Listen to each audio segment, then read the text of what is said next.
Proverbs, and over on page 87 of your study guide, there is an in-brief section for Proverbs 22, 17 through 29. And that's just one little paragraph there. Could somebody read that paragraph for us, please? Did you say on 86? 87. 87. Proverbs 22:17 through 24:22 may not have been written by Solomon. We are only told that this section contains the sayings of the wise. Proverbs 22:17. The wise sayings in Proverbs 22:17 through 29 warn their readers against exploiting the poor, having hot-tempered friends, co-signing for loans, and stealing land. Even though they may have not been written by Solomon, they reinforced his teachings to the young people of Israel. Many of the proverbs found in this section are similar to the Egyptian sayings of a minimum. Yes. Very good. Okay, so wisdom, just general wisdom.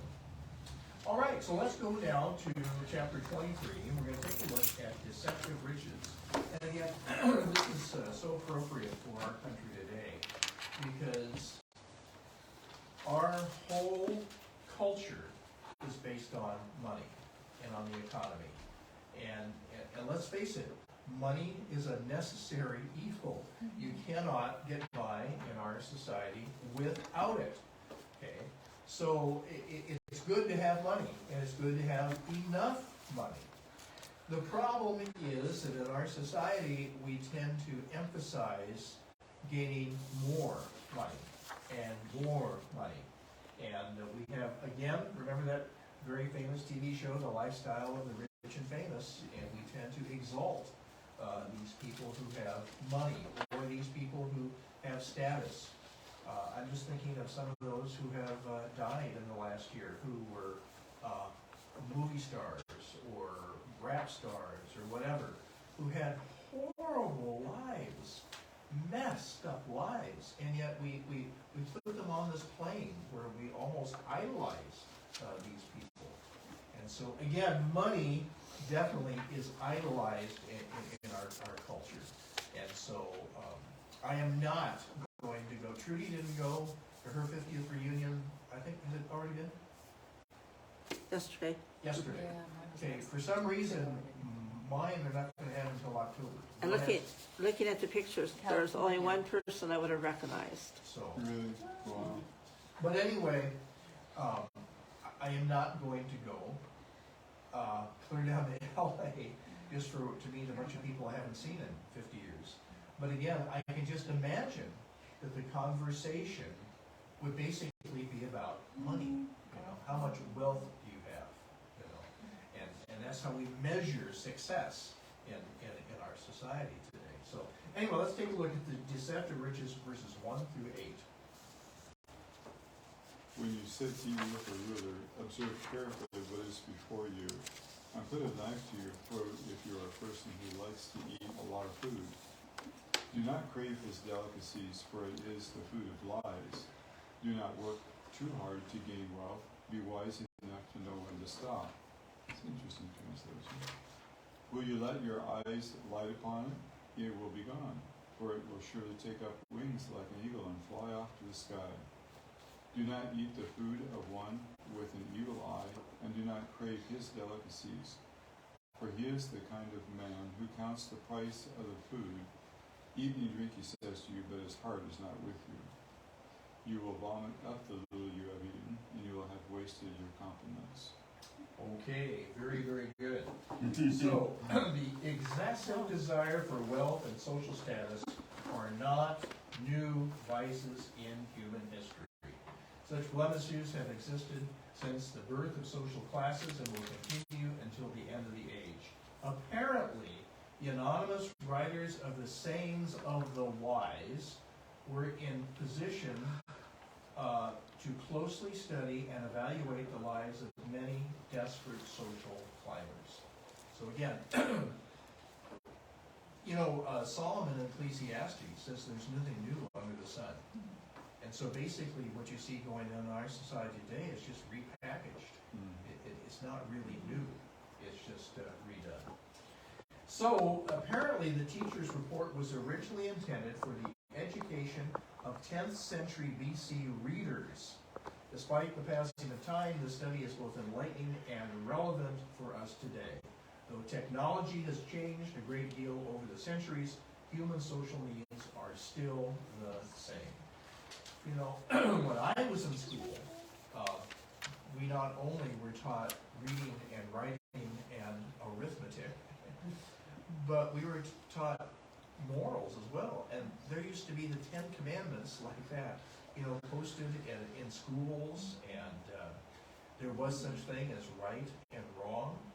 And I'm really, really concerned about our young people today, because in this woke culture now, there is no right, there is no wrong, there is no male, there is no female, there is no whatever.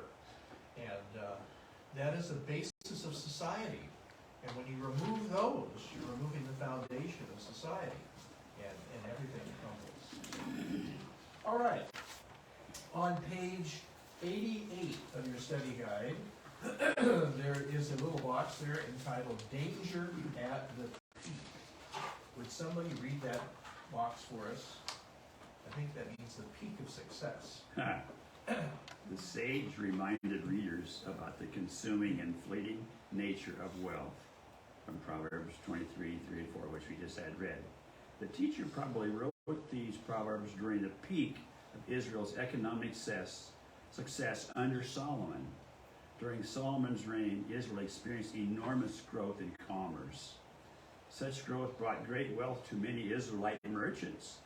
They would trade oil, grain, and wine for Phoenician cedar wood to supply Solomon's numerous building projects. They would trade nuts, honey, and olive oil with Egypt in exchange for gold, ivory, and other luxuries. Thanks to Solomon's newly developed merchant fleet, traders were even able to purchase such products as fragrant woods, precious stones, peacocks — who would want a squawking peacock? — and monkeys from southern Arabia and other locations to resell later at large profit. While the money was flowing like water, the sage wrote about the deceptiveness of riches. Not surprisingly, Israel began to slip back into idolatrous habits during this period of prosperity.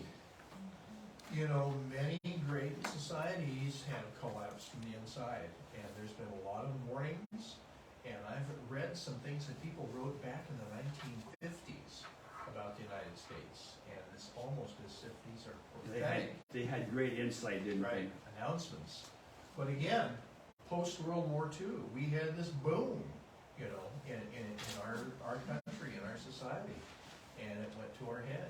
And you see what we have today.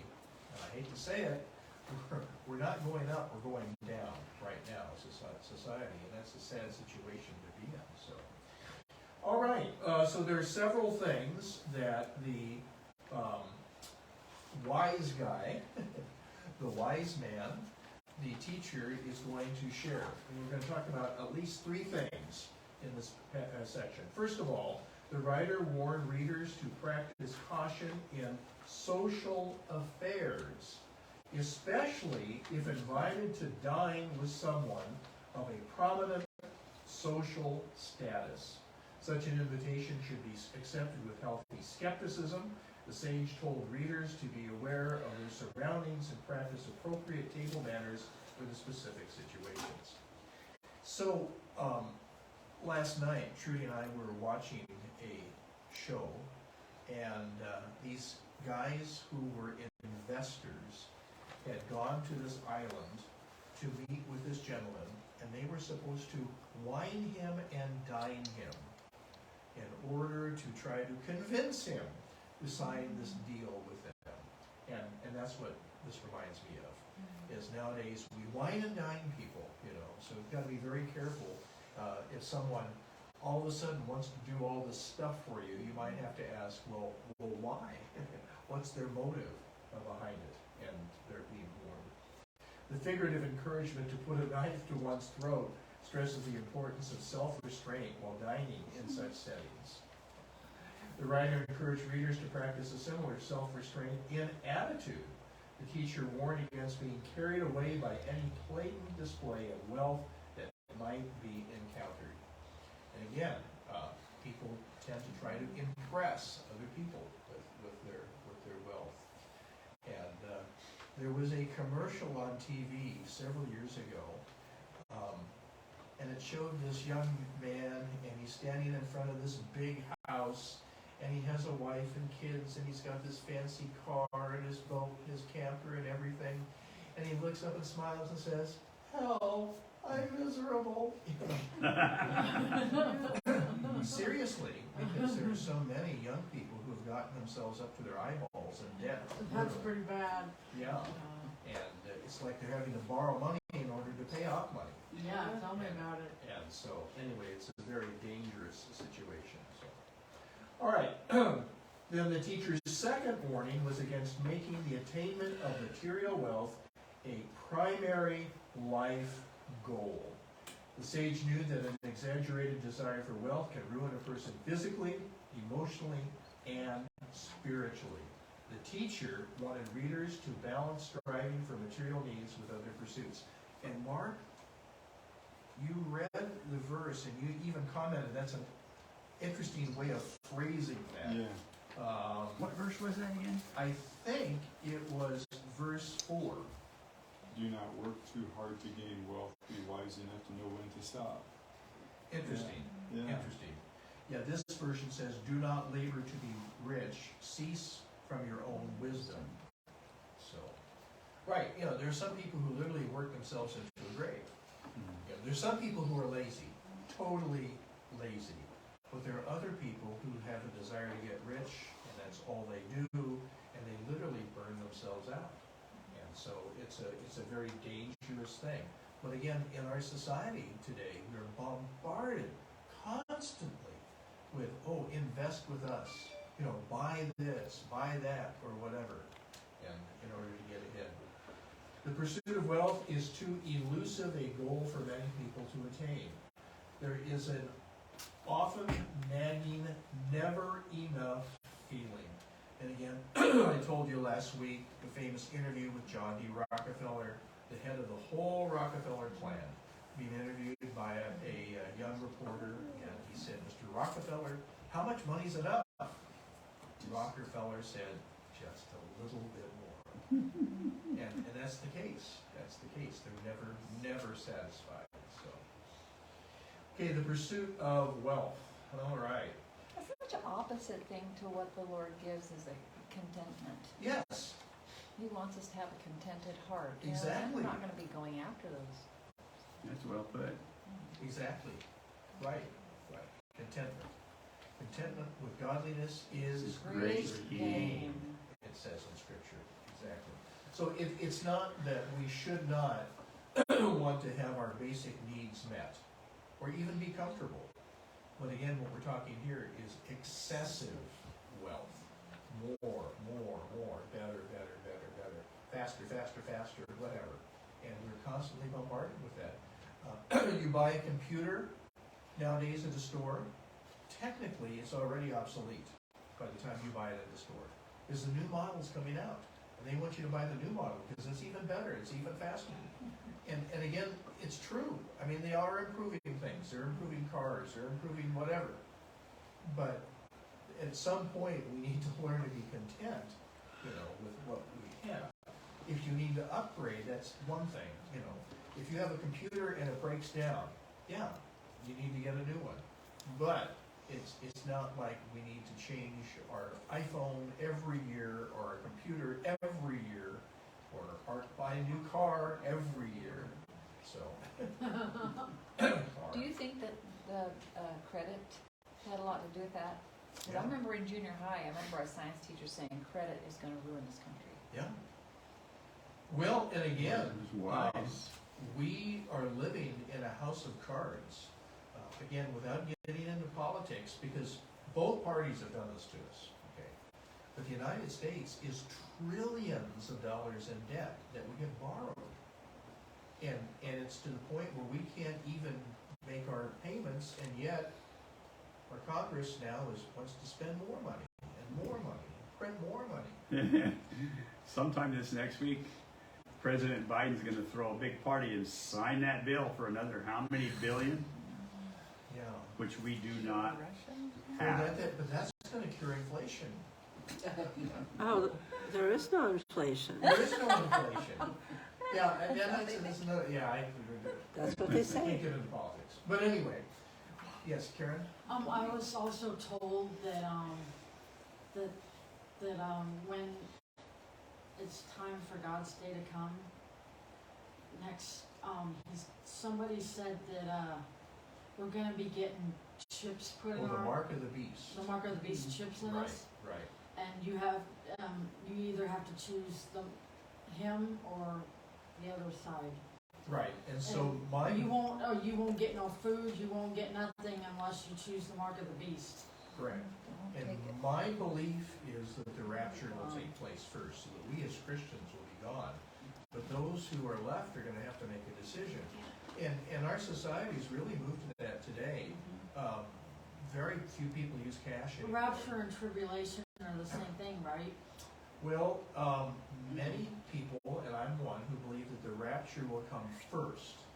Then there will be the 7-year period of tribulation. And during that period of time is when the Antichrist is going to try to take over the world. And he's going to introduce this system of commerce, which on the surface is going to look good. How are we gonna know who's the right person to go with? Well, hopefully we won't be here. In other words, if we're believers and the rapture takes place, so my firm belief is we will never know who the Antichrist is, because we're going to be gone. But for those who are left, it's going to become very clear, and they're going to have to make choices. But again, this whole concept of the mark of the beast is going to make sense to people, because it'll unify all world currency. There won't be any issue. You won't have to have dirty cash that is contaminated with COVID or anything else, you know. Yeah. During COVID. So the credit cards that we have through our bank, like our bank cards, they're like the mark of the beast, aren't they? Well, they are setting the stage. For that. Right. But actually, I'm thinking, this is just wild speculation, but I think it will be a computer chip embedded into Correct. your wrist or something. Correct. And it's already being done. Right. Right, it's already being done. Right. And that's just speculation. We don't What does know. the military have to do with this? Not much. Well, except for the fact that once this Except for happens, they got a curfew. that the military will enforce the They'll enforce it, yeah. Right. All right, let's go to the third warning. The teacher's third warning was not to become entangled with a selfish, miserly person, no matter how wealthy he or she appears to be. The sage admonished readers not to eat with or accept any gifts from such a person. So, in other words, the idea, if you meet a person and their whole goal in life is to get themselves rich, and then suddenly they want to befriend you, they're only wanting to use you. Okay, so we need to be careful who we befriend. Taking advantage of. Right. In fact, I love the last sentence of that section. It says, better to use things and love people than to love things and use people. Jesus said, do unto others as you would have them do unto you. Our society says, do unto others before they do it unto you. Like treat others as you want to be treated. Right, exactly. So, all right, so let's take a look at wisdom's discipline in verses 9 through 18. Do not speak to fools, for they will scorn your prudent words. Do not move an ancient boundary stone or encroach on the fields of the fatherless, for their defender is strong. He will take up their case against you. Apply your heart to instruction and your ears to words of knowledge. Do not withhold discipline from a child. If you punish them with a rod, they will not die. Punish them with the rod and save them from death. My son, if your heart is wise, then my heart will be glad indeed. My inmost being will rejoice when your lips speak what is right. Do not let your heart envy sinners, but always be zealous for the fear of the Lord. There is surely a future hope for you, and your hope will not be cut off. Okay, thank you, Betty. So, like Solomon, the sage taught that the attainment of wisdom and righteousness requires self-discipline and a willingness to learn from the correction of others. Even the most disciplined of seekers needs the input and correction of others, especially from people who are wiser and more experienced than themselves. Since a fool is unwilling and incapable of appreciating such correction, any attempt to teach him or her is a waste of time and effort. Jesus said, be careful that you don't cast pearls before swine, you know. Again, I cannot help but think of Solomon's own son, Rehoboam, and how he did not learn from his own father's advice. Because when Solomon dies, he doesn't listen to the wise, elderly men of the country. He listens to his young fool friends and destroys everything. So, in ancient times, boundary stones marked a person's property. Oh my goodness, we have a family story that's hilarious. But on the family farm over on what was called the West Menuchi Road, there was a little neighbor lady who only owned about 5 acres. But she was convinced that when she looked out her window, anything she could see was her property. And my father-in-law paid big money to have everything surveyed. And the surveyors put up survey markers. Nowadays, back then they were called boundary stones. Well, he would come back out and walk over the property, and this lady had moved these markers to where she thought they should be. So my father-in-law would move them back. And then she would move them back. Finally, this ended up going to court. She charged my father-in-law with harassment because he was moving her line. And I think my father-in-law pretty much finally won in court because he had a legal official survey. But again, there are people who think that they can just choose what is their property.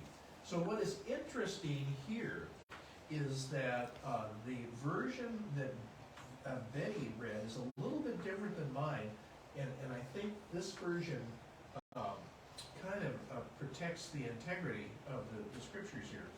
It says in verses 10 and 11, do not remove the old landmark, nor enter the fields of the fatherless, for their Redeemer is the word that mine, and it's capitalized in my Bible, Mine too. is mighty. He will plead their cause with you. And so even your study guide points out that the teacher promised that God himself will come to their defense. The term defender is the same term for guardian redeemer. That's what mine said. So if you go to page 90 of your study guide, there is an actual box about that. Would somebody read "To the Rescue"? The sage described God as the defender, Proverbs 23:11, of the fatherless. The word for defender is translated guardian redeemer in the book of Ruth. In Bible times, the guardian redeemer was someone who came to a relative's assistance in times of need. The duties of the guardian redeemer were varied. He was expected to provide an heir for a brother who had died, Deuteronomy 5. He was supposed to buy back land that a poor relative had sold outside the family, Leviticus 25. He was expected to buy back a relative who had been sold into slavery, Leviticus 25. He was also expected to avenge the killing of a relative, Numbers 35. Ideally, he was to be the nearest male relative, Leviticus 25. However, if the nearest male relative refused to honor his obligation, other relatives were to fulfill the guardian redeemer's role, Ruth 2:20. If no guardian redeemer was available, God himself would step in, assume the role, and defend the powerless. So what's the name of the kinsman redeemer in Ruth? Boaz. Boaz, right. That is such a beautiful story. It is. Yes. Such a picture of our Savior. It is. Beautiful, beautiful story. It crossed my mind a moment ago when Karen was asking the question. Boaz was the kinsman redeemer. Jesus is the kinsman redeemer. Ruth knew about Boaz, but until she went and claimed him as her kinsman redeemer, she wasn't redeemed. I think that's true of a lot of people in the churches today, that they think, I'm in church and I know about Jesus, I'm good to go. But they have never come and, so to speak, laid at the feet of Jesus and claimed him as their Redeemer. And if you claim Jesus as your Redeemer, then you won't have to worry about the tribulation. You will be gone. That's what I think. But if you just have been fiddling around in church and think you're okay to go, no. You have to actually claim that redemption. And what is There's a difference. What is interesting, you're right, is that Ruth was a Gentile. Oh yeah, she. Yeah. Yeah. So she was adopted in. She was a Jew, wasn't she? No. Her mother-in-law and her husband were Jews, but her husband died, and her mother-in-law encouraged her to stay in the land of Moab, wasn't it? Yeah. And she didn't. And the Moabites weren't even supposed to enter into the Israelites' territory. Right. And of course, their history is very gross. They're the offspring of Lot and his daughter's incestuous relationship. It was not good. No. That just tells you that the kinsman redeemer, our Savior Jesus, will accept anybody who comes and says, I claim you as my redeemer. But my point I'm getting off on is that I think I'm fearful. There's many people sitting around in church who think they're good to go, but they've never really said, I claimed you, Jesus, as my Savior. Yes. Just because you spend the night in a garage does not make you a car. Just because somebody walks into a church does not make themselves a Christian. So, no, it's a personal relationship. No, you're very, very right. Good. All right. So anyway, like I say, I like the fact that this particular version uses the word redeemer in that section. So, in other words, God is going to take care of them. Yeah. If they don't have somebody, the Lord Himself is going to step in and take care of that situation. All right. The teacher reminded the readers that there are no shortcuts to knowledge. Knowledge can only be attained by actively seeking it and applying it once it is gained. You were talking about failing in English class. Yeah. When I was in high school, we had to take English literature. And so all of us would run down and buy Cliff Notes. Does anybody remember Cliff Notes?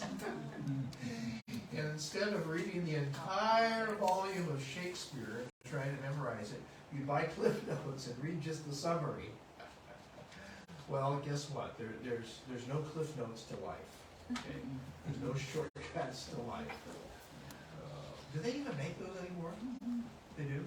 For students. Oh my. So, yeah, I'm not sure that I ever read any Shakespeare, but I read a number of Cliff Notes in high school. All right. The sage believed that parental discipline is an essential element for instilling a thirst for knowledge in the child. The meaning of the rod of discipline can be corporal punishment or discipline in a broader sense. Of course, there's the old expression, spare the rod and spoil the child. And that is too true. And again, for those of us in our generation, we lived under the Dr. Spock doctrine. And luckily, my parents didn't accept that. But again, Dr. Spock, let them do whatever they want to do, My parents, I told you last week that I had to go out and cut my own switch. And then the Board of Education was applied to the Yes. seed of knowledge.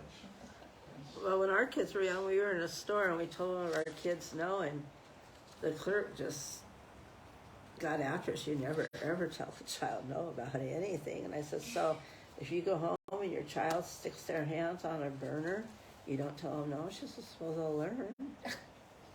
And it's like, It's a hard way to learn. When I was getting my master's degree, one of the pushes was for something called the open classroom, where every child got to decide what they wanted to learn. Yes. Right. Yeah, right. Well, and we took our kids out of public school for a while and had them in private Christian school because they installed what was called the Impressions curriculum here locally. And the kids were taught, when you see words, just guess. What do you think it might mean? And we're not teaching phonetics or phonics or anything like that. And so when we did put our kids back in public school, both Jennifer and Jessica, their teachers, were using our daughters to help other kids read. And when we went through the school conferences, both teachers said, it's obvious that your kids haven't been in public school, have they? Because they know how to read. And so yeah, second grade, it was Jennifer, I think, was teaching other kids or reading for them because they couldn't read, but she could. So yeah. Just guess. What do you think it means? Mm-hmm. and any spelling was correct. Yeah, any spelling is correct. No. And, There you go, no right or wrong. Of course, You're gonna write it you up. dare not write red on a kid's composition because you'll crush his spirit. Oh. How can you learn from your mistakes if you never Right. make any? I mean, I was a horrible failure to teach because I got a lousy composition. I put red all over it. Well, I are educated. All right. The writer of these proverbs felt that the appropriate discipline can save a child's soul from death. It is possible that the anonymous writer had served in King David's court, or at least had heard about David's undisciplined sons. And we're reminded about Amnon, Absalom, and Adonijah, and the fact that they all died premature, violent deaths. And again, David seems to have been an absent parent, much too involved with other things to take care of his own kids. So, anyway, so no matter what the type of discipline is used, the teacher had one goal in mind. The sage wanted children to grow up into productive, godly adults, full of wisdom and reverence for God. And that is not the goal of our current system. I hate to say it. It is difficult to imagine a more noble goal for any teacher or parent. The term translated as inmost being virtually meant kidneys, by naming these internal organs which at time were believed to be the seat of emotions. Some of our missionaries have had to learn to accept different cultures. When I was in seminary, I had a professor who had been a missionary to the Hmong tribe people in Laos. And they went and they presented the gospel to this village. And the village said, "Excuse us." And they went and the village elders had a meeting. Then they came back, and this village, this culture, did everything by consensus decision making. It was either all or nothing at all. So everybody had to agree. So they all agreed they wanted to follow Jesus. Well, that blew the missionaries' minds for one thing, because that's not the way we do things. Okay, each individual has to give their heart to Jesus, right? Well, that's not how they did it in that culture. But then the other thing, instead of them giving their heart to Jesus, the village elder stood up and said, "We make one liver the way of Jesus." Liver? No. You got to use your heart, not your liver. But in their culture, the liver was the center of man.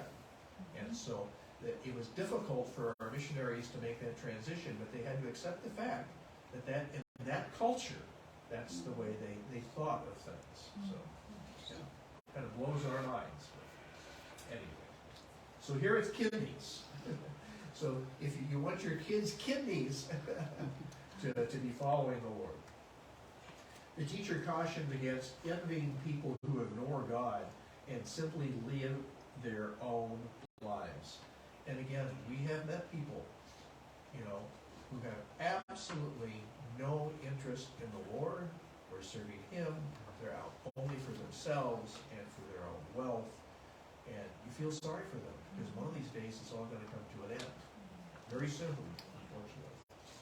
All right, parents honor in verses 19 through 28. Would somebody read that, please?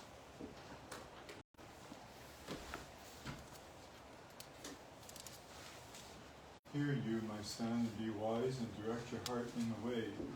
Do not associate with drunkards or with gluttonous eaters of meat. For the drunkard and the glutton become poor and slumber with clothes, and slumber will clothe them with rags. Listen to your father who begot you, and do not despise your mother when she is old. Buy the truth, do not sell it. Buy wisdom, instruction, and understanding. The father of the righteous person will greatly rejoice, and he who begets a wise child will be glad in him. Let your father and your mother be glad, and let her who bore you rejoice. My son, give me your heart, and let your eyes observe my ways. For a prostitute is a deep pit, and an immoral woman is a narrow well. She lies in wait like a robber, and she increases the number of the treacherous among humanity. Okay. So we're now up to we're going to talk about the 5th commandment. Okay, we've got the 10 commandments on the board up there. Does anybody know what the 5th commandment is? There you go, he's cheating. No, I can't read that from here. Honor your father and mother. Okay. But your days may be long upon the earth. There you go. So people often interpret the 5th commandment in a negative way, in that they think of honoring parents in terms of do not show disrespect. Well, it is true that the negative aspect of this commandment should be considered. There are also many positive ways to show honor to one's parents. So, the teacher strongly encouraged readers to keep their hearts on the right path. To ensure this, the sage cautioned them to choose their friends wisely. The teacher wanted his readers, warn them, if they spend too much time with drunks or gluttons, they will fall into the same trap. So instead, they're supposed to honor their parents. So the teacher encouraged readers to pay any price for truth and then not let it go once it is attained. In other words, the sage did not want his readers trading the wisdom, discipline, and understanding they had gained for the passing pleasures of those who ignore the will of God. A great way to honor one's parents is to demonstrate the wisdom they have passed along to you in your life. This is what makes a mother and father proud. And again, for those of us who have children, it's something that is very important to us. Again, there's the promise, train up a child when he is young, and then what does it say? When he is old, he will not depart from you. So what about between young and old? There could be some tough times. Exactly, my point. We all probably would want to make different decisions for our children if we were in charge, but they're not. They're their own people now, and so we need to give them freedom. But it's painful to watch your children make negative or wrong decisions. But the promise is when they were old, they will not depart from it. So the idea is that you're planting seeds in your life, you're giving them a foundation for their life, but hopefully they will eventually return to. And so, none of us are perfect. None of us. Okay. The teacher cautioned men against associating with prostitutes and unfaithful wives. And it talks about a deep pit that is representative of the prostitute. This pit can also be an allusion to Sheol. What is Sheol? Where you are after life. The place of the dead. Deeper Yeah, rest. Okay, the place of the dead. Again, we need to understand that this, if you study theology, this comes under the study of thanatology. Thanatology? Thanatology. Thanatos is the Greek word for death. Okay. So thanatology is the study of what happens after death. Okay, so you learned a theological word this week. Yes. But anyway, we need to realize that the thanatology of the Old Testament is somewhat different than the thanatology of the New Testament, because we understand more now. Okay, but basically Sheol was the place of the dead, not just unrighteous or righteous, it's just all people who were they were no longer here on earth. But again, you have the idea that they still exist. And again, that goes totally contrary to the teachings of those who teach soul sleep, who believe that once you're dead, you just don't even exist anymore. Well, that's not necessarily the case. Okay. As a narrow well, the wayward wife represents a place that could look enticing, but that can also easily entrap. Just recently, there was a anniversary of something that happened like 30 years ago, when this little child, remember, fell down this well shaft? Mm-hmm. Jessica McClure. Yeah, days. They finally got her out alive. It Mm-hmm. was a miracle. Well, again, to a little child, a little hole in the ground can seem very enticing, very interesting, but it can also be very, very, very deadly. And so, anyway, that was even in her own backyard, I think. Yes. But anyway, she survived, and there was a reunion between her and her rescuers, and that's quite a story. I remember it made the headlines for days as they were digging, trying to get her out of this situation. So, all right. Wine's dangers, and I read something very interesting this week that I want to share about that. But somebody read verses 29 through 35. If you're sober, only a sober person can read that this morning. I don't think anybody in here drinks alcohol. Who has woe? Who has sorrow? Who has contentions? Who has babbling? Who has wounds without cause? Who has redness of eyes? Those who tarry long at the wine, those who go to seek mixed wine. Do not look on the wine when it is red, when it sparkles in the cup, when it swirls around smoothly. At the last it bites like a serpent and stings like a viper. Your eyes will see strange things, and your heart will utter perverse things. Yes, you will be able as he who lies down in the midst of the sea, or as he who lies upon the top of a mast. They have stricken me, you will say, and I was not sick. They have beaten me, and I did not feel it. When will I awake? I will seek it yet again. Okay, I'm going to test your knowledge here of old television programs. Has anybody ever heard of the actor by the name of William Frawley? Yeah, Okay. he was on I Love Lucy. He Yes, played and who did he play? Fred Fred. Mertz. Very Oh, good. yeah. Beautiful. Okay, Fred I know. Here.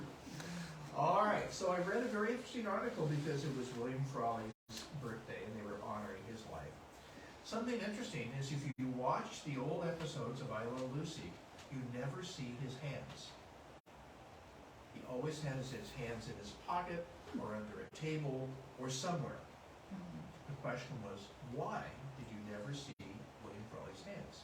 The reason was he was a chronic alcoholic. In fact, he had gotten a really bad reputation in Hollywood, and the producers didn't even want Desi Arnaz to hire him for this role. But Desi Arnaz thought he would be perfect for Fred Mertz because he was kind of a curmudgeon in real life. And so anyway, they literally wrote up an agreement.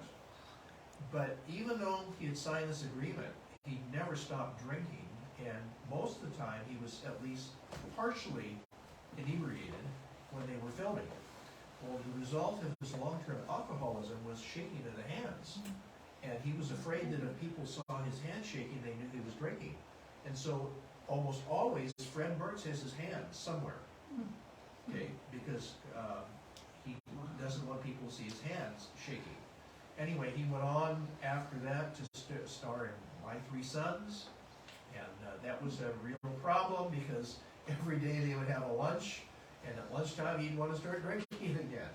He finally ended up having to retire due to ill health. But anyway, he was a brilliant actor, but anyway, he was a functioning alcoholic. And this was one of the telltale signs. When I was in college, we had to take a regular psychology class, and we learned about alcoholism.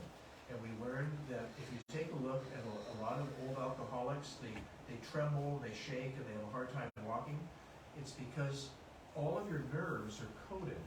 Just like electrical wires have like a sheath on them, well, the nerves in your body have what is a sheath.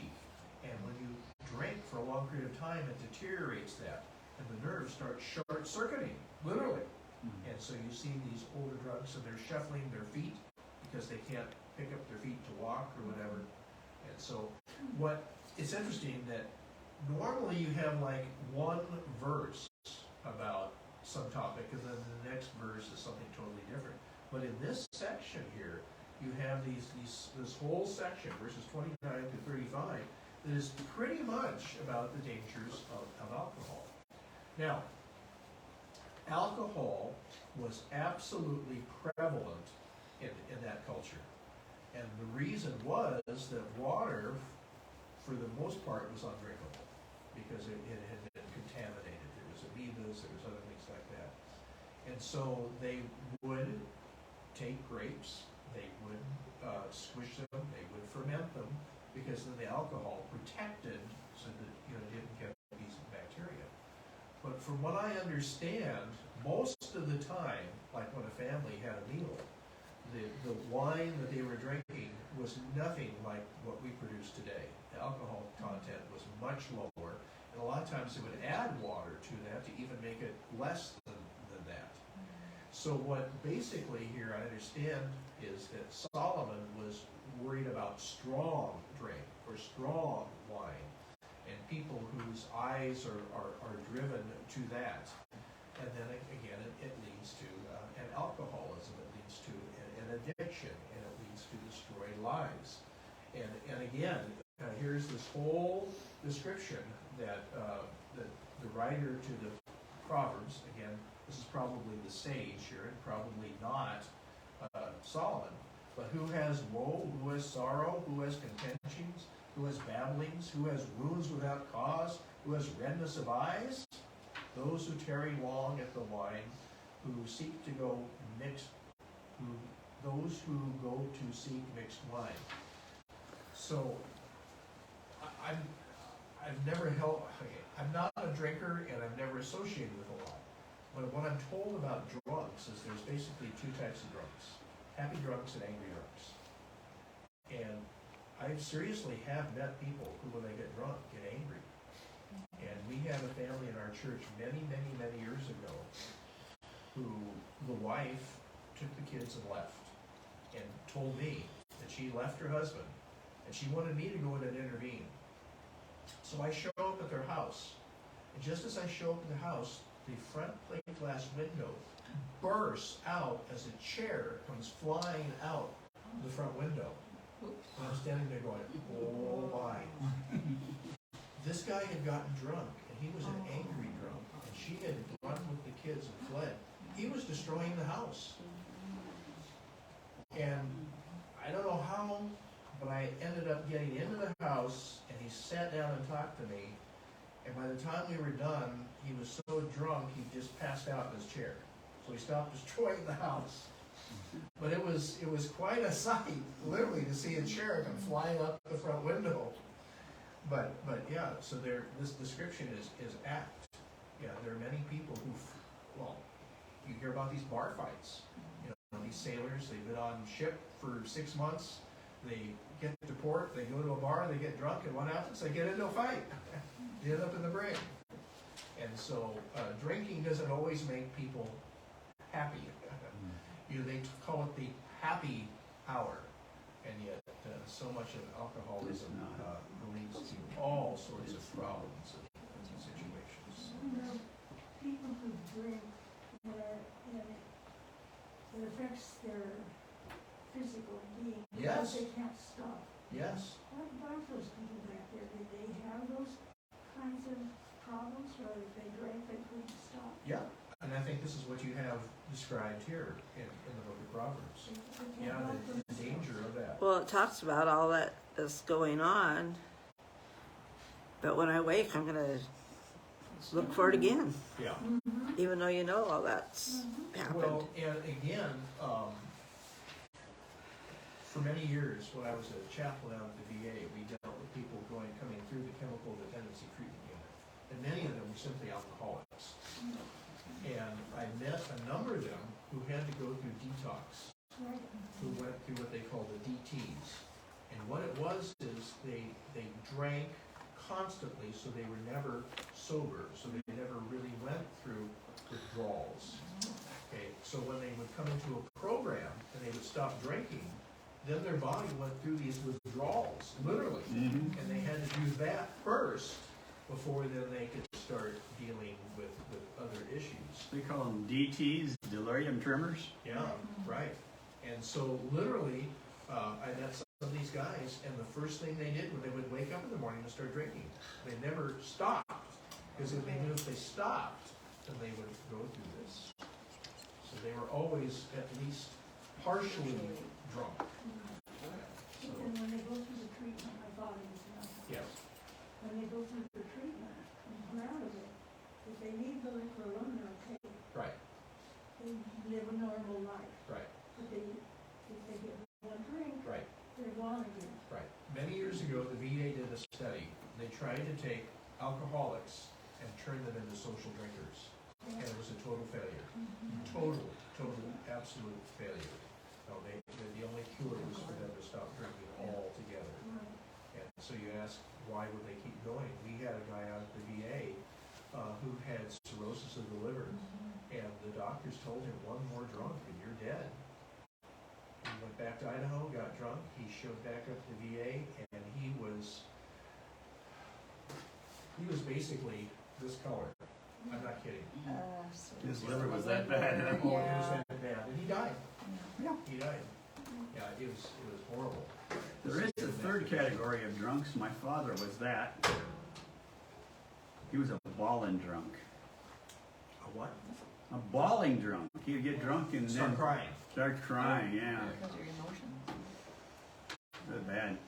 It's So- said, It's not an accident that I have never touched it and never will. I've seen what it does. Well, yeah. It's just not worth it. said one other sad thing about it is if you do it when you're younger and you're having your children, it'll affect them genetically. Yes. So like, Right. It's called fetal alcohol syndrome. Yeah. Right, right. And there are definitely children who are born with abnormalities as a result of that. Of drinking, yeah. Or just a proclivity towards it. Can't seem to escape it. Well, there are certain families that have a higher genetic predisposition as well. There's certain population groups, for instance, Native American Indians. And I feel that's And the where my reason family is- comes from. Right. Is the Native American they've been heritage. exposed to It's alcohol. just not worth it. Right, where many who came from Europe, again, I do not believe in evolution, but I do believe in survival of the fittest. So the thought is that like in Italy, perhaps many of those who were subject to alcohol died. But those who genetically have a better tolerance for it survived. Yeah. And so you had a population of people who could tolerate it. And they bring alcohol here to Native American who'd never had it before, and they just Could not handle it. Right. Anyway, that's a thought.